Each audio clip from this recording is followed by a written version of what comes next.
હુમલા પાછળ જયરાજ જ છે ખુલીન.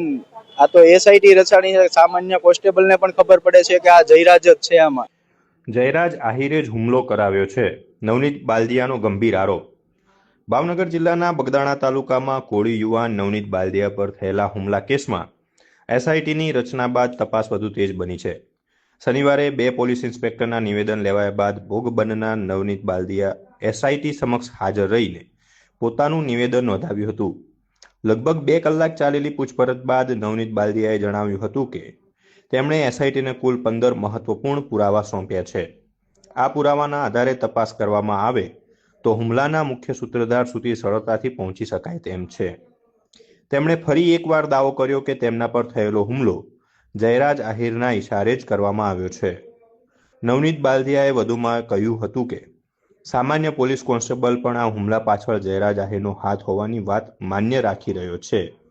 સાથે જ તેમણે ચીમકી ઉચ્ચારતા જણાવ્યું હતું કે જો આ કેસમાં તેમને ન્યાય નહીં મળે તો આગામી સમયમાં તેમના સમાજનું સંમેલન બોલાવવાનો નિર્ણય લેવામાં આવશે.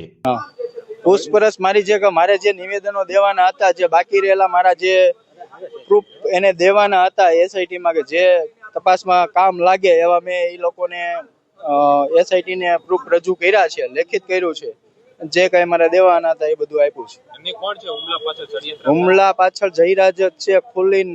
આ તો એસઆઈટી રચાણી છે. સામાન્ય કોન્સ્ટેબલ ને પણ ખબર પડે છે કે આ જયરાજ જ છે. આમાં અત્યાર સુધીમાં હજી સુધી એક પણ જગ્યાએ હજુ પણ એ લોકો એમ કે છે કે ટેકનિકલ પુરાવા છે, એફએસએલ માં બધું મોકલું છે, એફએસએલ માંથી આવશે એટલે દૂધનું દૂધ ને પાણીનું પાણી કરી બતાવશે, એવું એસઆઈટી મને ભરોસો એવો આપ્યો છે. તમને જયારે માર માર્યો તો એ પછી આ જે ઈસમો છે માર મારનાર એમનો પણ વિડીયો વાયરલ થયો હતો, જ્યારે જયરાજ આહિર સમક્ષ તેઓ સામે બતાવી રહ્યા છે, એ બાબતે શું પૂછપરછ થઈ છે? એ વિડીયો છે એ જ કોને બતાવે છે એનો એફએસએલ માં રિપોર્ટ કરવા મોકલો છે. એ આવી જાય એટલે એમ કહે છે કે જે કાંઈ હશે સત્ય બહાર આવશે. નવનીતભાઈ, તમારા વિરુદ્ધ પણ આક્ષેપો થઈ રહ્યા છે, જેમાં ગેરકાયદેસર ખનન હોય અથવા અન્ય પ્રવૃત્તિઓ હોય, તમારી ઉપર કેસ થયા છે. એ તો આ બધો મુદ્દો ભટકાવવાનું સામેવાળાનું ષડયંત્ર છે, એવું કશું છે નહીં.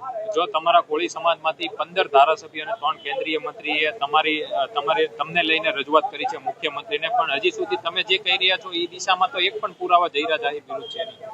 એ તપાસ ચાલુ છે ટેકનિકલ રીતે, એટલે થોડો ટાઈમ લાગે છે એવું કહે છે, બરોબર ને. જો યોગ્ય દિશામાં તપાસના મુખ્ય આરોપી સુધી નહીં પૂછે તો અમારો સમાજ ભેગો મળી, અમારા આગેવાનો ભેગા મળી અને મોટું સંમેલન કરશે.